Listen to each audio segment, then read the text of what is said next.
Well, Zhao Yujie, thanks very much for joining us here on The Asian Game. It's a pleasure to have you on the show with us today. I want to start by talking about the Women's World Cup that's ongoing at the moment. We saw China, their opening game against Denmark. Unfortunately, that 1-0 loss they suffered late on in that game. A disappointing result, as I said, but interested to get your thoughts on what you thought of China's performance generally in that game. First of all, thank you for inviting me to the show. Thank you, Paul. And yeah, it's a little bit unfortunate that China lost the game, the first opening game. But like overall, I feel like even on the internet or like my friends, they are saying like China performed really well, either from attacking side or defending side. They play a world class game against Denmark. And Denmark play the same. Like they're more aggressive, they're fast, and they're more technical. However, China actually at the same level. But yeah, very unfortunate the last corner kick. That yeah. Yeah, I still think there's an argument, a small argument, to be made that perhaps that goal from Denmark was offside. I think the player in front of the goalkeeper certainly was in an offside position. Whether she was interfering is a matter of debate. The next game now is against Haiti here in Adelaide tomorrow evening at Hindmarsh Stadium. Given that loss that they've had, they need to get all 3 points in that game now if they are to give themselves a chance to get through to the knockout stage, which they've never failed to do at a World Cup before. You know this team well, which we'll get onto in a moment. Are you confident that they can turn their fortunes around against Haiti? Uh, I have a lot of confidence to this team, this Chinese team, but also we need to show more respect to Haiti. That everyone thought that maybe England gonna beat them at least big score, but then it's only 1-0. So we can like see, oh, maybe Haiti is not that great. They barely went to World Cup. This is like the second time or the first time after 47 or something. But there's still a strong and young vision team.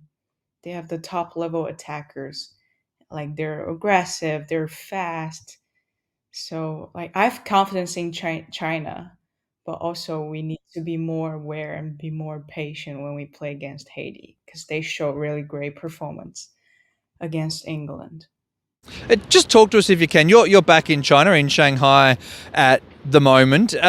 What are the general levels of interest and excitement there for this tournament? We see around the country here, there's massive crowds everywhere. Certainly, Women's World Cup fever has gripped Australia as one of the participating nations, and China has a fantastic record in this tournament, has achieved some fantastic results. What's the kind of level of interest and excitement that this is generating back home in China at the moment? Right. If you I remember I saw the interview after the China against Denmark, and one of the Denmark player was talking about how that stadium was full of like Chinese people cheering about the games. So it's absolutely like even before the World Cup, it was a top news in China that everyone knew that after a month or after 10 days, there's a counting down they counting down like on the TV or social media about the Women's World Cup in Australia and New Zealand. It was amazing, and like if you turn the TV on right now, they're still playing the games couple days ago or this morning. Like it's always on. Like my family news about the World Cup, they were so exciting. Yeah, and the neighbors as well. Yeah, as I said before, you know this squad really well because you're a member of the extended squad for this World Cup. Unfortunately, didn't quite make the cut, and no doubt there's some lingering disappointment from that. But can you tell us about what the experience was like to be in camp with this team preparing for the World Cup, and how much motivation has that given you now as we look ahead to the next 4-year World Cup cycle with an eye on 2027? You're still only young, still 24 years of age. How much motivation do you have now to make sure you get yourself in a position that you will be in that squad in 4 years' time? Oh, it's a great question. Yeah, even though I was not there, but like my spirit was still with the team. Like I'm still cheering for them in front of the TV.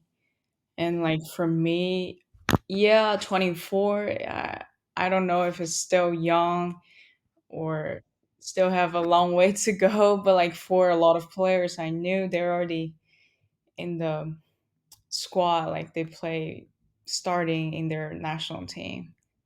So I wish that, I mean, I'm hoping myself like one day gonna play for China. But yeah, I have to work more harder. And while I was at the camp, like everyone was very ambitious and targeting the goal to be in the national team, to be in the squad, to be in the World Cup. Like I can feel everyone around me. They're just super, super like passion about what they're doing. And they inspire me. Just be around with them while I was training. Yeah. It was a fun group to be around. Yeah, it certainly does seem like a great team, great spirit. I've seen them a little bit here in Adelaide, and there is that kind of great spirit and camaraderie in the team. They all seem to enjoy each other's company. It, that training camp that you had, not your first experience of national team football. You have played for the national team before at senior level and also at underage level as well. Can you tell us about those moments, what they meant to you, and also what it means to you to be able to represent your country at international level? Right. If we talk about like the under 20 World Cup, it was in France. It was my first World Cup experience. It was like 2018, right? Or 2019. I kind of forgot. 2019. It's U20. Yeah. It was like 3 years, 4 years ago. Yeah, I was young and I just went to college. That was my first year of college, and it was a great time in France. Um, yeah, we play against Haiti actually in the first game of the group stage, and then we draw Nigeria, which they kick us out of the group. But I was proud. I was really proud to like finally as a young player, young football player, that I can represent my country to play the World Cup, which is my dream. Even though it's not like the senior team World Cup, but it's still a small step for myself in my life. Yeah, it was a good memory to recall for myself.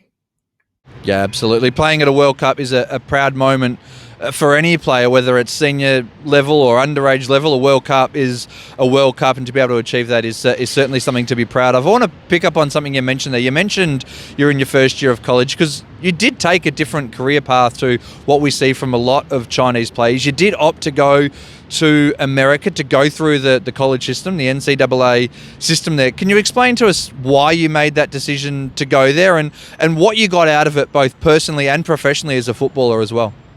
For myself, like in China, there's a school system and there's another system for sport. So if you want to choose like a sports system, then for education part, that you just barely reach that education.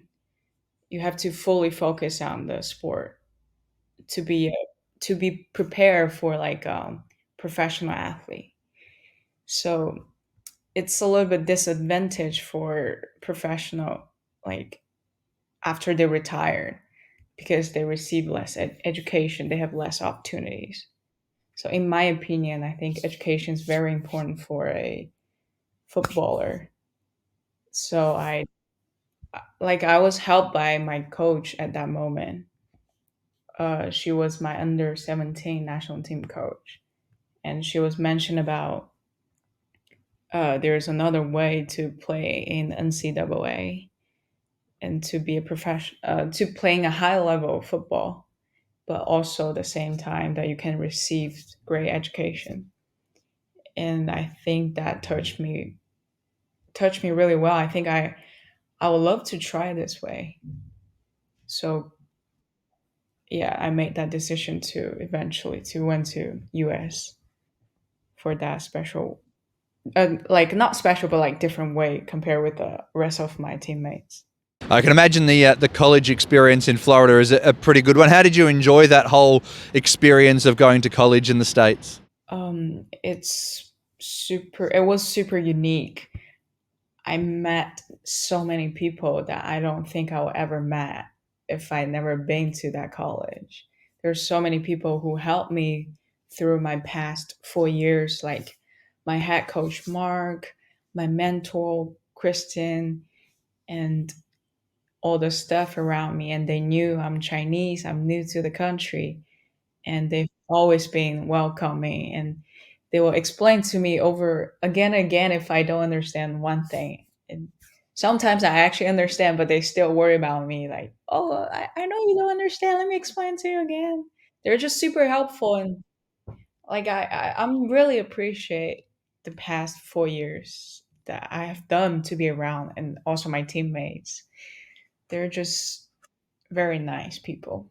And quite successful you were when you were there as well. A couple of national championships as well. The college system in America is famed for its production of players. It breeds a lot of players for the US national team, for other national teams around the world as well. Given that and given your own experience, would you encourage more players from China to consider that as a career path, to go over to the college system, and use that as a different career path perhaps? This is a great question. It's all depending on what they want. Like, yes, it's obviously a great way to go, but also you have to take fully commitment to go through the past 4 years. It was a tough 4 years to be a student athlete, to like study, and also you have to be on the top level on the field to play games. So it's tough for me to do both things. And so if whoever want to go this school system, I would say they have to be fully commit to this path they choose. And then the support around them are also very important. You mentioned education before as being really important as one of the reasons that you went to college in the States. So tell us, what was it that you did actually study in college there? So at the first, I was sport management, and then I was like, I want to discover something different. So I choose the exercise physiology. And then I was shocked that the class was really difficult for me, because at that point my English was still not really well, and for the homework and the class it was super tough. So I changed it again to social science. Yeah, which is very broad major that can learn different things at once as well. You have made the move to Europe now, playing in Denmark at the moment. After you finished college in America, was the possibility of staying there and playing in the NWSL an option for you? Is that something that you considered, or was playing in Europe and moving to Europe always a dream that you had to take that opportunity? Um, at this moment, I think for Europe, it will be better if I'm in the national team squad. That the European team maybe will be more consider me as a player. Uh, but this is playing Europe is one of my another dream as well, because I want to experience their football culture. Um, Playing US will be another way to go, that I can be more athletic, the speed, the body fitness. So I think both way are really great. It just depending on the team and the coaches, if they consider me. Yeah. And just finally, of course, you've got that move to Europe now. As we look ahead to the next World Cup cycle over the next 4 years, what are the goals that you're setting yourselves over that next little period to, as I said, ensure that you are in a position to be selected for that next World Cup in 2027? Well, first of all, I want to represent for my national team. I want to play the World Cup, I want to play for the Olympic Games. And secondly, if there is a chance, I want to play for Europe Championship. And yeah, it's a cool state for a footballer. And then third, I wish that less injuries for myself. Yeah, being healthy. Well, Zhao Yujie, thanks very much for joining us here on the Asian Game. Been a pleasure to have you on the show. No doubt you would have loved to be here in Adelaide with me, but as you said, you'll be cheering the team on. You're here in spirit with the team, and I've got no doubt you'll be watching and cheering on tomorrow night against Haiti. But thanks very much for joining us. Thank you, Paul. Thank you so much. Have fun in Australia.